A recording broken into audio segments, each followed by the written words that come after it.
Shalom, alunos e alunas do curso de Bíblia 2 aqui do nosso núcleo de capacitação missionária. Eu estou passando aqui para gravar esse vídeo de uma forma bem breve, sucinta, para a gente fechar a nossa aula do módulo passado. Mas antes disso, vamos ter uma palavra de oração nessa hora. Pai, em nome de Jesus, nós invocamos o Teu Espírito para que Ele seja o nosso professor, o nosso guia, aquele que nos ensina, aquele que ministra a palavra do céu em nossos corações. Que o Senhor tenha plena e total liberdade para ministrar nessa hora. Usa-me por bondade e misericórdia. E leva, Senhor, cativo todos os nossos pensamentos à obediência de Cristo e anula todo sofisma e altivez que se levante contra o conhecimento da Tua palavra. Ministra os nossos corações essa aula em nome de Jesus. Amém. Graças a Deus. Nosso assunto é sobre soteriologia, doutrina da salvação, o enredo da salvação nas páginas das Sagradas Escrituras, na Bíblia, e nós fatiamos esse estudo, nós desmembramos esse estudo em 4 partes. Nós já falamos do ato da criação, falamos na nossa aula presencial o segundo ato, que foi do Sinai ao exílio, e agora vamos entrar no terceiro e quarto, que fala já no período neotestamentário, o período do Novo Testamento, que é o período mais interessante, porque é onde culmina, onde termina, onde desemboca todo o plano que o Senhor, nosso Deus, o plano de salvação que Ele havia projetado para a humanidade. Lembrando que Deus, Ele não quer alcançar alguns. Deus não é seletivo, não faz acepção de pessoas, nós falamos isso na aula presencial. Deus ama a todos, quer que todos sejam salvos e cheguem ao pleno conhecimento da salvação. Essa foi a palavra de Paulo a um de seus filhos na fé, Timóteo. Então vamos lá. Terceiro ato do nascimento à ressurreição de nosso Senhor Jesus Cristo. Fazendo um apanhado, um resumo desse ato, todos nós sabemos que havia já um plano redentor por parte do nosso Deus para a salvação. O apóstolo Pedro revela isso em uma das suas epístolas, e ele diz que esse plano já existia, mas que ele é manifesto com a chegada, a encarnação do Verbo, o Verbo chamado Jesus. Então, entre muitas coisas, lendo aqui um pouco da nossa apostila, o enredo da salvação tem sido marcado por um tom de angústia e frustração até então. Graças a Deus que Jesus Cristo, o Filho amado do Deus vivo, foi enviado para trazer salvação e veio trazer também restauração de todas as coisas. Eu costumo dizer que o propósito eterno de Deus, eu falei na aula, se eu não estou enganado, Deus quer constituir, quer ter uma família de muitos filhos semelhantes a Jesus, para a glória de Deus Pai, Esse é o propósito. Então, Jesus, ele veio trazer a salvação e veio restaurar no ser humano a imagem de Deus, conforme aí a nossa apostila. Jesus de Nazaré é o ponto de virada definitivo do enredo da salvação. Se eu tiver com sua apostila aí, sublinhe essa frase. O tão aguardado Messias, descendente ideal de Abraão e de Davi, representante último da raça humana, porque ele veio como homem, entrou na encruzilhada entre nosso fracasso e a fidelidade de Deus, para finalmente desbravar o caminho em direção à redenção de céus e terra.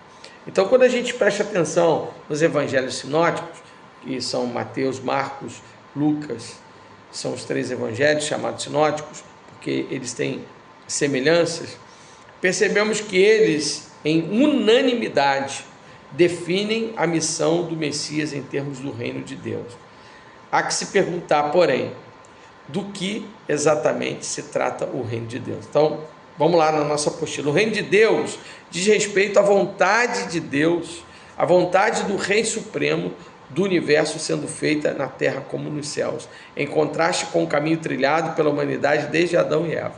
Então, Jesus veio pregar a mensagem, não uma mensagem nova, mas uma mensagem do Antigo Testamento, uma mensagem importante. Ele traz à lume isso, e isso é iniciado no Novo Testamento, reiniciado no Novo Testamento por João Batista. Jesus vai nessa mesma direção de falar do reino de Deus, do governo de Deus, e utiliza vários meios para comunicar acerca do reino de Deus, inclusive por parábolas.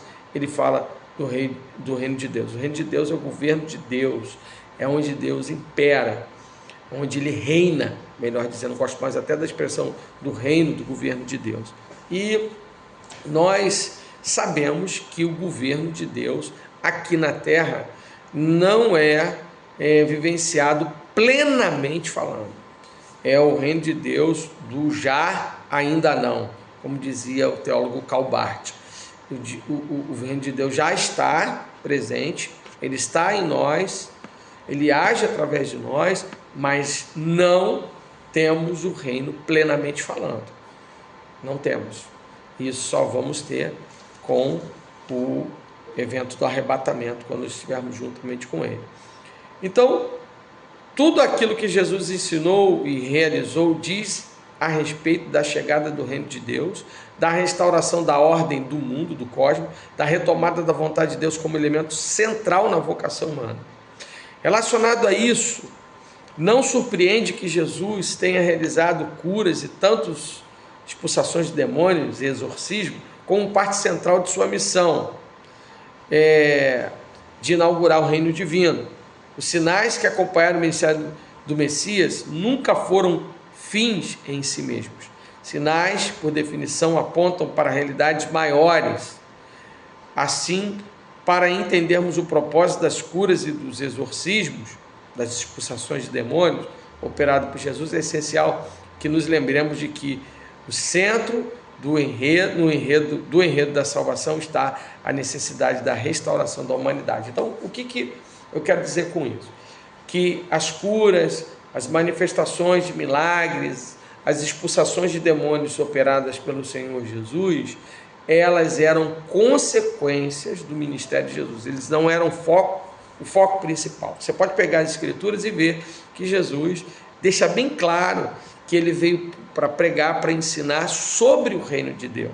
Então, essa é a temática central do ministério de Jesus, que é muito importante a gente entender isso, aprender sobre isso, porque o evangelho que tem sido pregado hoje, que tem dado uma ênfase exacerbada, exagerada, no tocante às manifestações e sinais, não que Deus não faça sinais, e é importante, porque os sinais eles apontam para o reino, para a mensagem do reino, para a manifestação do reino, mas eles não podem ser vistos isoladamente, ok?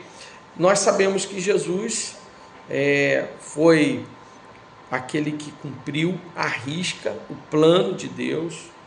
Ele foi obediente, segundo o texto do apóstolo Paulo, obediente até a morte de cruz. E quando nós temos o evento da morte de Jesus, nós temos a morte da morte, que é o que está aí na nossa apostila, o adversário final do Messias. Enquanto os judeus achavam que o problema do caos se materializava somente pela presença dos pagãos na terra prometida, os exorcismos de Jesus afirmavam que, na verdade, o caos estava bem presente na vida daquelas mesmas pessoas que eram descendentes de Abraão. Volta e meia a gente vê Jesus confrontando os fariseus, os saduceus, os religiosos daquela época, os judeus que arrogantemente se diziam melhores do que os demais. Enquanto os judeus achavam que o Messias fosse purificar a terra botando os romanos para correr, e até hoje o judaísmo ortodoxo pensa acerca disso, que o Messias viria e vem, né? Eles estão esperando pela primeira vez com poderio bélico, de armas, etc.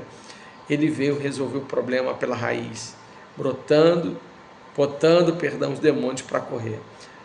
As expulsações de demônios, em particular, carregam consigo as palavras assombrosas.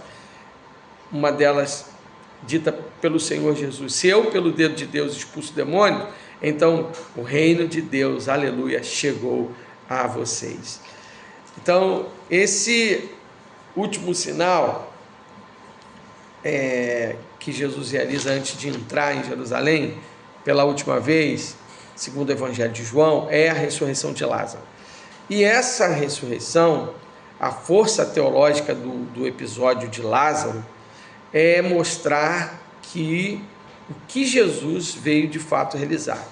O objetivo último de sua missão foi derrotar o maior inimigo, aquele que tenta impedir a salvação, a morte.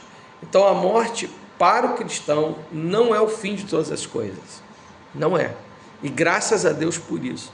As Sagradas Escrituras falam acerca desse evento poderosíssimo que foi a paixão, morte e ressurreição de nosso Senhor Jesus Cristo. A Bíblia fala sobre essa glória. A Bíblia fala em vários textos, tanto nos Evangelhos como na carta de Paulo. Eu gosto muito da 1 Coríntios 15, e você pode ler quando o apóstolo Paulo fala à morte, a partir do versículo 54 até o 57, ó morte, onde está a morte, a tua vitória. E Jesus tirou o aguilhão da morte, o ferrão da morte. Glória a Deus pela ressurreição, amanhã decisiva, está aí na sua apostila, a ressurreição de Jesus. Cristo foi levantado dos mortos de uma vez por todas, representando uma realidade única, inédita e definitiva. Como dissemos, Lázaro morreu de novo. Jesus, em contrapartida, não. A pergunta que os apóstolos consideraram a mais importante sobre a ressurreição de Jesus não foi como, mas sim, e agora? Jesus ressuscitou, ponto final. Mas o que isso significa? Posto de maneira simples, a ressurreição de Cristo Jesus é a comprovação histórica, no tempo e no espaço, de que tudo aquilo que Deus havia revelado no Messias foi completo e verdadeiro. Glória a Deus, aleluia. O plano da salvação deu certo, porque tudo que vem de Deus, tudo que é projetado, planejado por Deus, tem que dar certo. Então, esse evento da paixão, da morte, da ressurreição de Cristo Jesus é o que nós chamamos do Evangelho puro e genuíno. Eu continuo no próximo vídeo.